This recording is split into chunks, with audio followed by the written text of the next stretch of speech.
Ní a máa pọ̀ sí, ìdùnnú a máa pọ̀ sí, àwọn ọmọ a máa pọ̀ láàfin, ìfẹ́ ní a máa pọ̀ sí, olórí a máa pọ̀ sí.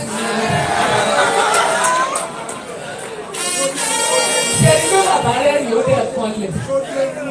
Ẹlẹ́ni ni ó kanlẹ̀. Ó dẹ̀ nìlú.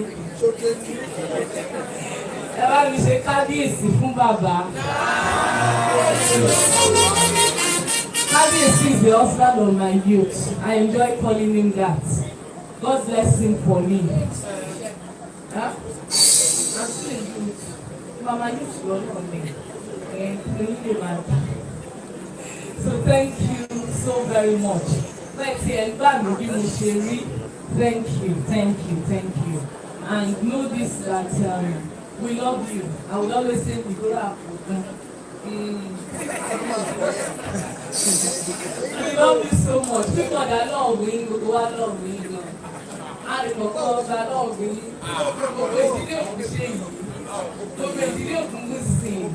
Look at princesses of the stars.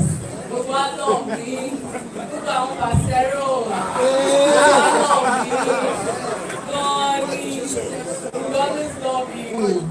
I know they love you so much, my darling. More money. Everyone, please say thank you to Kábíyèsí for me. Wọ́n máa pẹ́ lórí ìtẹ́ yìí, wọ́n á lè pẹ́ fún wa. Kàtúwà tẹ̀síwájú, mo ṣì wà nílé àwọn ọkọ mi, ilé àwọn bàbá mi àti àwọn màmá mi.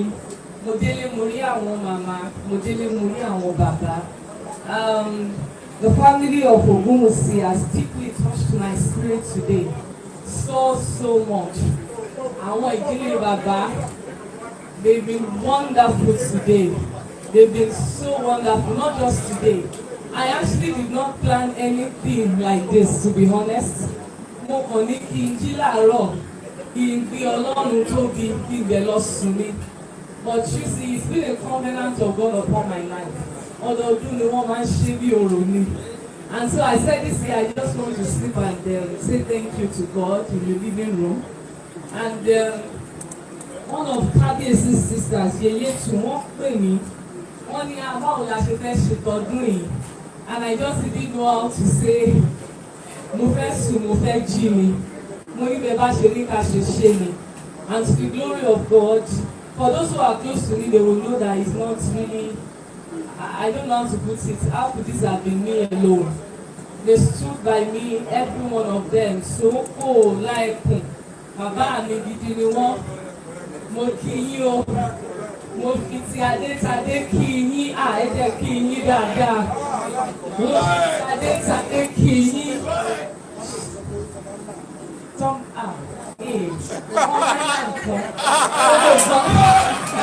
Gbogbo nǹkan tí wọ́n bá fẹ́ lára máa bá wọn wá.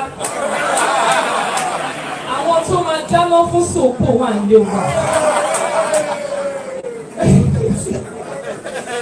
A máa so jẹ fún wọn. Ìgbà tí mo kọ́kọ́ rí sòpò, mo sọ fún Kábíyèsí mi ní sòpò tàn mọ́lẹ̀.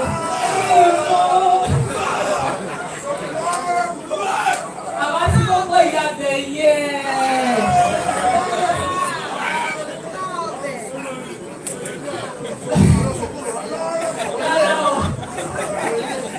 Sọ́nà bẹ́ẹ̀ o.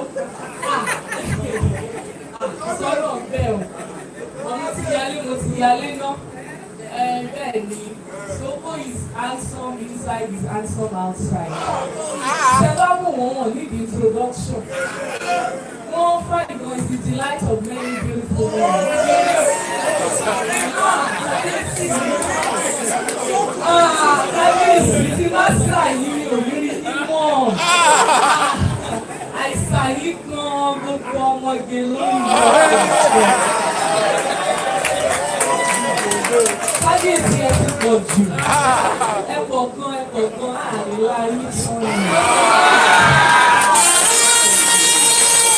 Wọ́n ní ká ọ̀rọ̀ máa jẹ́ díẹ̀. Bàbá handsome mọ̀ gbọ́dọ̀ jó. He's in his own class of handsomeness. I said he's tallest and ẹ̀ ga mi ò tí rọ́kùnrin tó ga fún mi. Honestly, ní gbogbo bí tá a wà ẹgbẹ́ ṣe wọlé ní ẹ̀rú wọlé ni. Bàbá yẹn hands gan ni. You are my bubble.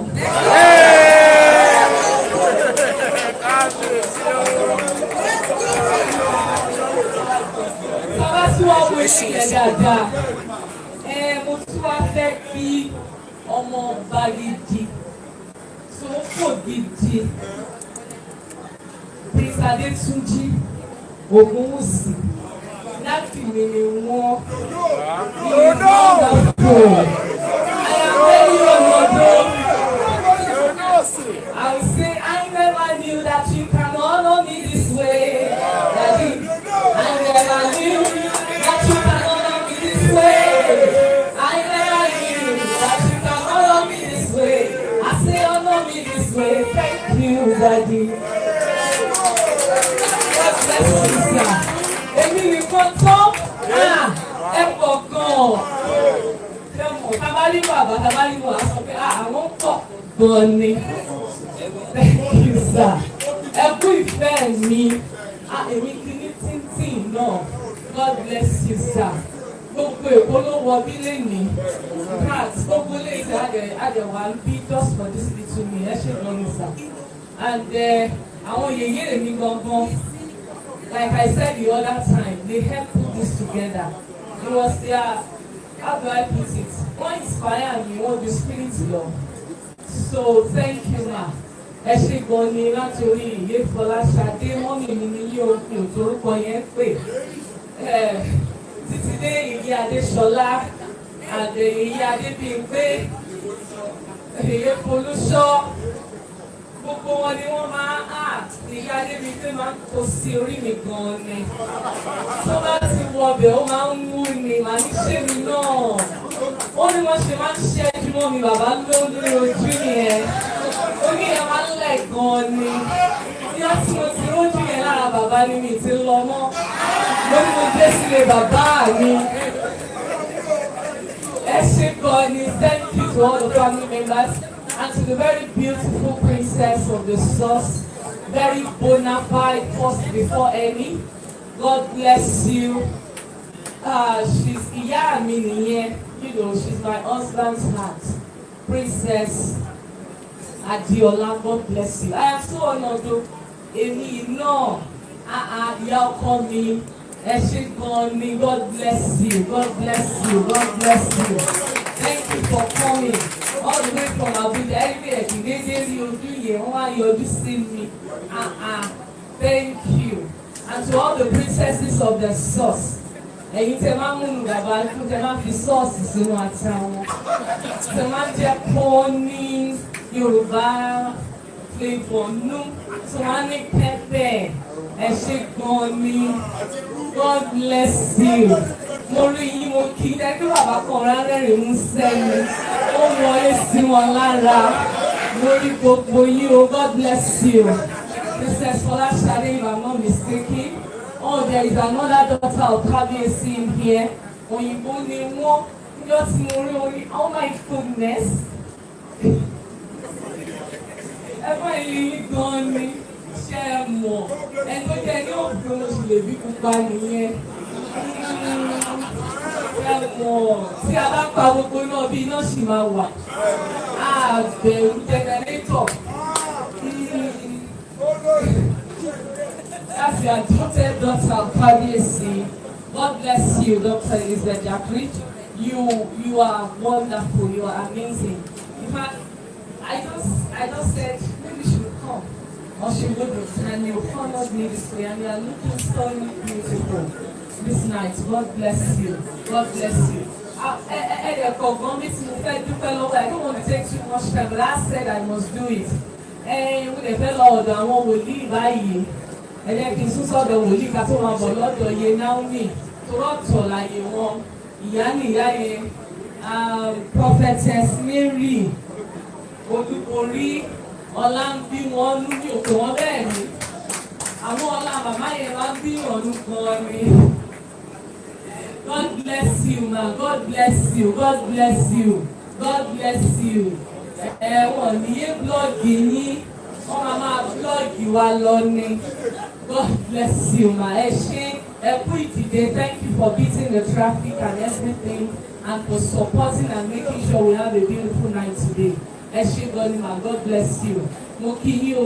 Àwọn family mi, àwọn èèyàn mi, God bless you. But I know, you know, I would have married you if you were another one. Can't possibly listen, honestly, but ewa. You live for more. So, God bless you, my darling brother, my sweet brother. Would I fair?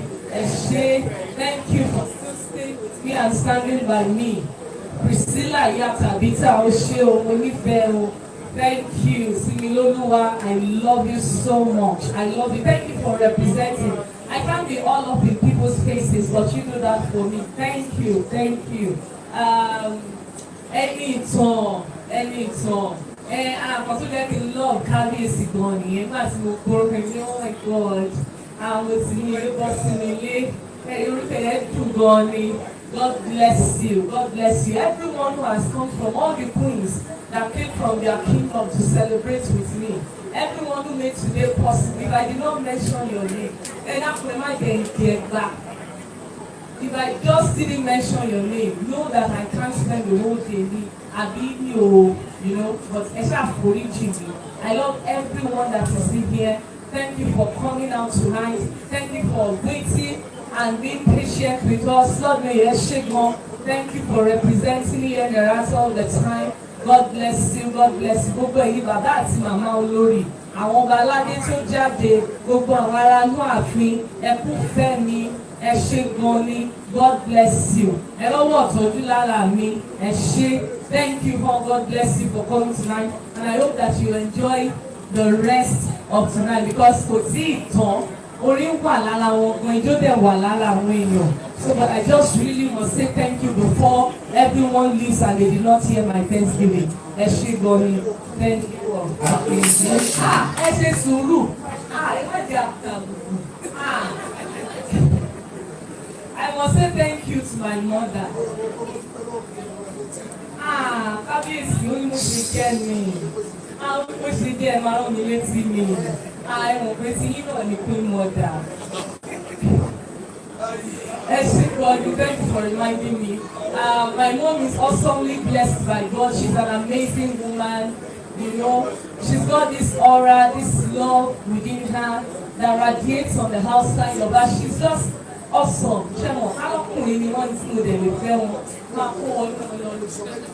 Honestly, I'll come back there. I'll come back there. So, for hands. Thank you. What did you say? I give you 1 million. Probably that only 1 million. Share but truly my mom is very wonderful. She's been through all the stress for me. I get really agitated when things are not working, but she's always there. Somebody see me and see, I don't know, she's like a friend to me. I don't know how to keep friends. Whatever she did me at your papa, I just really understand the spirit in me. You know, sometimes I'm smiling, sometimes I'm not. And she's always there. You know, she's a wonderful woman, wonderful. She would serve me and do everything for me. She sit back, bring me. It's a full like, Mama, so joke, very now. You know, Mom is just awesome. She's been everywhere with the chef, with the people handling, with the call, with everything. She's event planner, manager, money piece, advisor, pastor, prophetess. Kábíyèsí láwọn olóyè tí mo fi ń fò. Àwọn ló máa ń gbé wa lọ ìpàdé. Jẹ́ mọ̀ mi ò sọ bàjẹ́. But I'm just saying that Mommy is just awesome. She's a wonderful woman. Kẹ̀kẹ́ wá wò wọ́n dáadáa, it's more beautiful. Gbogbo obìnrin ló máa ń jẹ́. Kábíyèsí ló já mi sí pé wọ́n máa ń fò wọ́n ní ìyẹn so èmi náà wá jókòó sórí ìyẹn yẹn dáadáa káàdì máa ń fò. So Mommy, God bless you ma. Ẹ ṣé gan ni, ẹ ṣé gan ni, ẹ ṣé gan ni. I must say thank you to my daddy in absentia too. I got his phone call very early in the morning to say you are blessed. I'm blessed to have you as a daughter. And we have your support and prayers. Thank you, Daddy, wherever you are. Mami, ọmọ Kẹ́hìndé, Èjìrí Aráṣokùn, Ògúnṣèyí, ọmọ Olóńdó Ẹ̀gbin, ẹ ṣe wà nílé sọ̀rọ̀ bẹ́ẹ̀ lọ, agbọ́pẹ̀lẹ̀ òdò lọ, tura lọ kábíyèsí. Àgbọ̀n púpọ̀ bá gbọ́pẹ̀lẹ̀ ìfẹ́. Mo gbọ́ngàn ní bọ̀ọ̀ṣẹ́, bàbá sọ́lé ìdílé àmàsọ̀ lọ́tọ̀ mi. Bàbá, ese,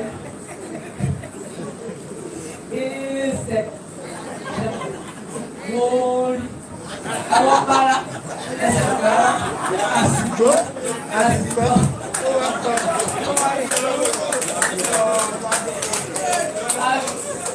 àṣà lè ṣe yẹn, ibẹ̀ náà nìyẹn, ṣẹ́wọ̀n ìpín ẹ̀, bẹ́ẹ̀ ṣe kù náà bá ṣe lè ṣe oṣù kù sílẹ̀, ọjọ́ mi.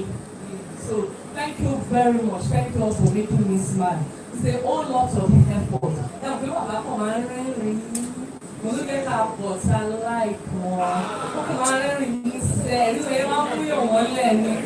What's your one? Anything like scarce. Oh, scarce. You be along with our Tony Baba. Scarce money. So anything one man adjust your duty. Shemo. So thank you all for taking me as I am. I love you so much. I'm deeply grateful that this day is this awesome. I didn't think you would come out for me like this. I didn't come over there and keep going on. I say thank you to him for coming my way and making me his mother. And shake money. My very honorable guest, Fadeshola, I love you. Thank you. And shake money. So the music can continue. Happy station.